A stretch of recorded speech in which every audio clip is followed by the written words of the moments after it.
تو گجومتا والی سائڈ پہ یا دروگا والی سائڈ پہ یا اس طرف مطلب چاروں طرف ہے، تو اس کو اب ختم کیا جا رہا ہے. کیا پلان گورنمنٹ کو دینا چاہیے کہ جو ایک عرصے سے کسی فیکٹری کے اندر 100-200 بندہ کام کر رہا ہے، 400 بندہ، وہ بندے نہیں کام کر رہے بلکہ ان کی فیملیز ہیں، تو اگر ان کو ختم کر دیا جائے گا، کوئی پراپر جگہ نہیں دی جائے گی، اس کے لیے کیا پلان ہونا چاہیے جس میں کاروبار ڈسٹرب نہ ہو اور تاجر کمیونٹی جو ہے اور انڈسٹریلز جو ہیں وہ بھی ڈسٹرب نہ ہو، اور کاروبار کیسے بڑھایا جا سکتا ہے؟ کتنے ایریے شہر سے کتنے اپنا کلومیٹر کے بعد جو انڈسٹریز ایریا ہونا چاہیے؟ کیا خیال ہے؟ دیکھیں اس وقت تو اگر آپ سنجیدگی سے دیکھیں نا جی، ہم نے کیا کیا ہے پہلے پچھلے 20-25 سالوں میں، پہلے ہم نے کہا جی انڈسٹری شہر سے باہر لگائیں تو ہم آپ کو انسینٹیو دیں گے. لوگوں نے وہاں پر انڈسٹری لگا لی، جس میں ملتان روڈ ہے، جو آپ کا شادری والی ساری سائڈ ہے وہ ہے. اب دیکھیں اب اس کے بعد پھر ہم نے اسی انڈسٹری کے ساتھ آبادیوں کو بھی جو ہے نا وہ بڑھنے دیا، اس کو پھلنے پھولنے دیا. اب ہم کہتے ہیں انڈسٹری اٹھا کے لے جائیں.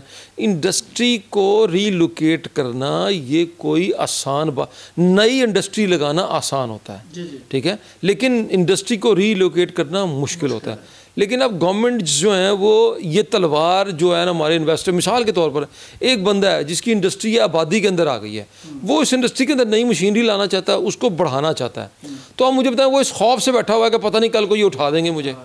تو جب آپ اس کو کانفیڈنس دیں گے نا، کانفیڈنس کیسے دیں گے؟ جب آپ اس کو کہیں گے کہ تم بیٹھو بھائی یہ تمہاری جگہ ہے، ٹھیک ہے نا. تو اگر آپ کہتے ہیں نہیں آپ کے پاس کوئی اور سلوشن ہے تو آئیں ہمارے پاس، آئے کہ بیٹھے اور ہمیں وہ سلوشن بتائیں کہ کون سا. لیکن دیکھیں ری لوکیشن آف انڈسٹری جو ہے نا وہ اتنی آسان چیز نہیں ہوتی کہ ہم اسے کہیں جی راتوں رات انڈسٹری ری لوکیٹ ہو جائے گی.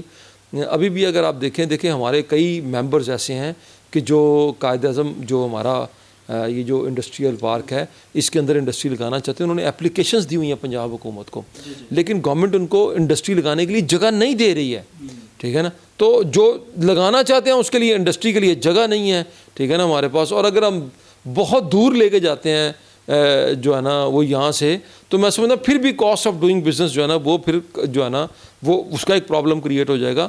ملٹیپل ایشوز ہیں جو ہے نا، اور یہ چونکہ اسٹیک ہولڈرز بہت زیادہ ہیں، جب تک سارے ایک جگہ نہیں بیٹھیں گے، ول آف دا گورنمنٹ نہیں ہوگی یہاں پر، اور اس وقت تک، اور کانفیڈنس جب تک آپ نہیں دیں گے انویسٹر کو، میں نہیں سمجھتا کہ جو ہے نا معاملات اور چیزیں جو ہے نا وہ آگے بڑھ سکتی ہیں. بالکل ٹھیک. اچھا بوس، جو بجلی کا سلسلہ ہے نا پاکستان میں، وہ ایک دکھ بھری داستان ہے. بزنس کے حوالے سے دیکھ لیں، گھروں کے حوالے سے دیکھ لیں، کچھ بیلنسنگ کی انہوں نے. لیکن آپ کیا سمجھتے ہیں کہ اگر انڈسٹری کو پاکستان کے اندر کامیاب کرنا ہے تو اس حوالے سے آپ کے پاس کیا سلوشن ہے؟ کیسے ہونا چاہیے جس سے انڈسٹری بہتری کی طرف جائے؟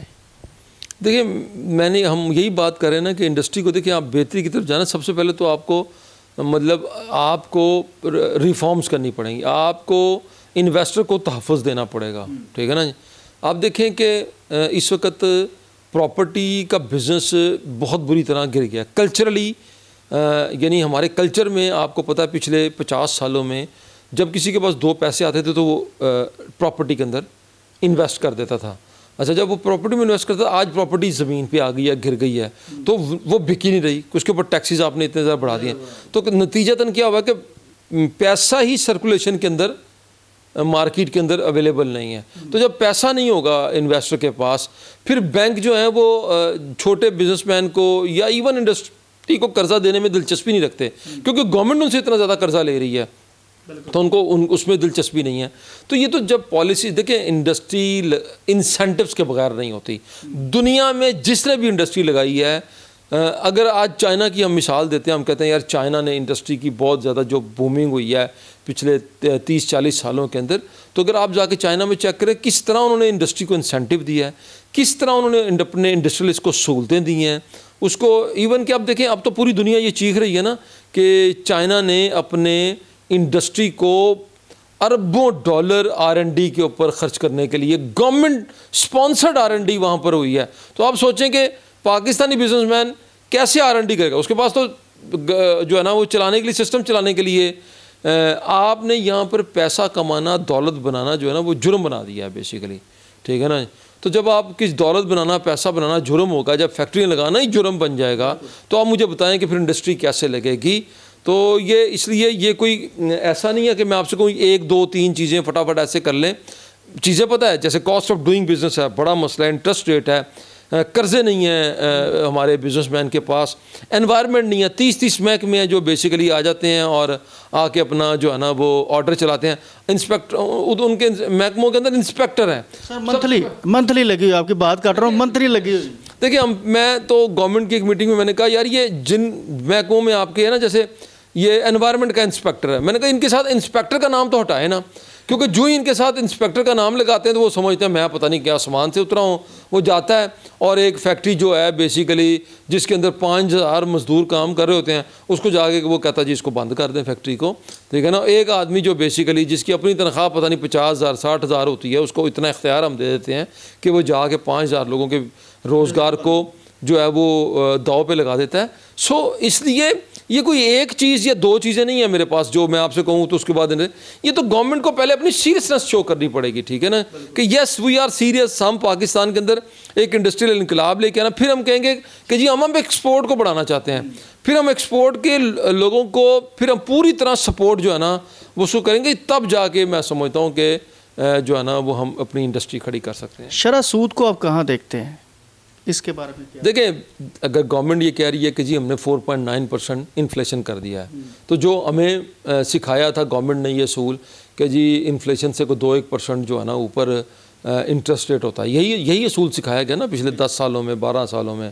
لیکن اگر اس حساب سے دیکھیں تو 7% آپ کا سنگل ڈیجٹ کے اندر آپ کا انٹرسٹ ریٹ ہونا چاہیے, جو کہ ابھی بھی 15% ہے, اور اس کے بعد 2-3% 4% بینک بھی جو ہے نا وہ آپ سے لیتے ہیں. تو آپ سوچیں نا 18-19% کے اوپر کون آدمی ہے جو بیسیکلی اس وقت مشین منگوانے کی ہمت کرے گا, کون اس کے اوپر ایل سی کھولے گا. تو ظاہر ہے یہ جب تک سنگل ڈیجٹ کے اندر دیکھیں, اب اس وقت کمر ٹوٹ گئی ہے بزنس مین کی.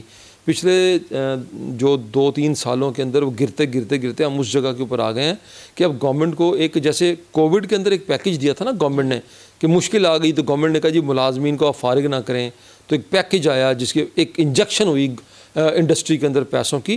تو گورنمنٹ کو بھی یہ کرنا پڑے گا اگر ہم یہ سمجھتے ہیں کہ ہم نے اس ملک کے اندر انڈسٹریلائزیشن کرنی ہے. ادروائز کہہ دیں کہ ٹھیک ہے جی ہم نے کوئی انڈسٹری اس ملک کے اندر نہیں لگانی, لیکن اگر لگانی ہے تو اس کے علاوہ اور کوئی راستہ نہیں ہے.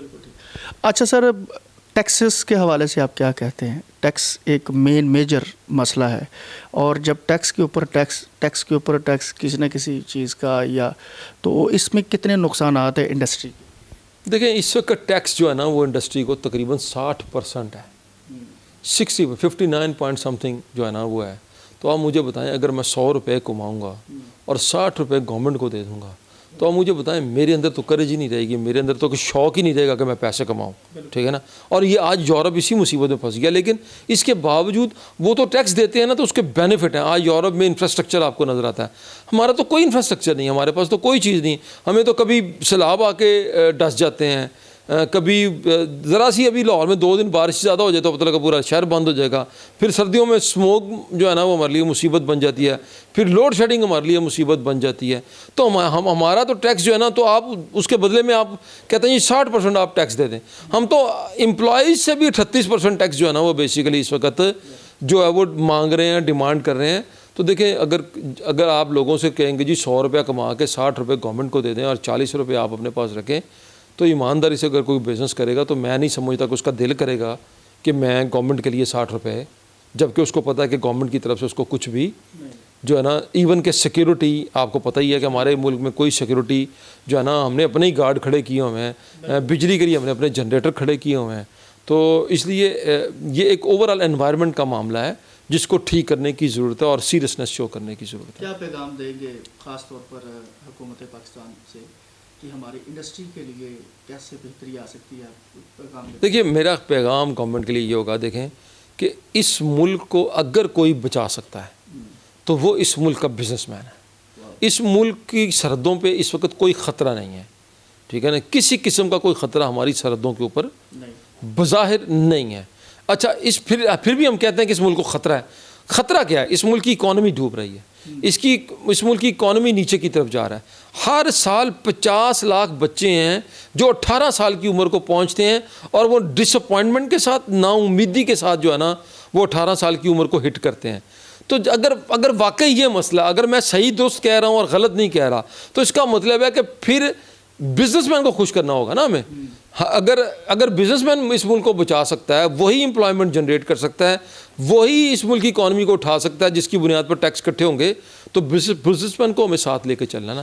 تو بزنس مین، میں گورنمنٹ سے یہ کہوں گا، اس ملک کا بزنس مین خوش نہیں ہے، اور جب تک یہ خوش نہیں ہوگا اس ملک کی اکانومی ترقی نہیں کرے گی. اکانومی کا جو سب سے بنیادی یونٹ ہوتا ہے وہ ایک بزنس ہوتا ہے، ٹھیک ہے نا، وہ ایک بزنس ہوتا ہے جس کے پیچھے ایک بزنس مین ہوتا ہے. وہ خوش نہیں ہوگا، وہ بیسیکلی اس کے اوپر کانفیڈنس نہیں ہوگا اس کے پاس، اس کو اپنی رقم محفوظ نہیں لگے گی، تو پھر وہی ہوگا کہ وہ کبھی دبئی بھاگے گا، کبھی کسی اور ملک میں اپنی نیشنلٹی کے لیے بھاگے گا. تو ہمیں اپنے بزنسز کو بیسیکلی پرائرٹی دینی پڑے گی، رسپیکٹ دینی پڑے گی ان کو. تو پھر کوئی وجہ نہیں جی، ہمارے پاس لوگ بہت ٹیلنٹڈ ہیں، جو ہماری جنریشن ہے وہ بہت ٹیلنٹڈ ہے. ہمارا بزنس مین بہت پروگریسو ہے، بہت ریزیلینٹ ہے. اتنے مشکل حالات میں صرف پاکستان کا بزنس مین ہی کام کر سکتا ہے. میں کہتا ہوں صرف 15 20 25% آپ پالیسیز کو ٹھیک کر دیں، ہماری فیور میں کر دیں، باقی رزلٹ یہ بزنس مین انشاءاللہ آپ کو دے دے گا. بہت شکریہ سر.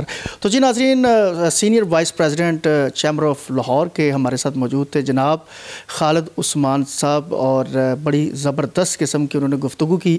میری گزارش حکومت پاکستان سے یہ ہے کہ پلیز کائنڈلی بزنس مین کو ساتھ لے کے چلے پاکستان کی اکانومی کے لیے، پاکستان کی سالمیت کے لیے.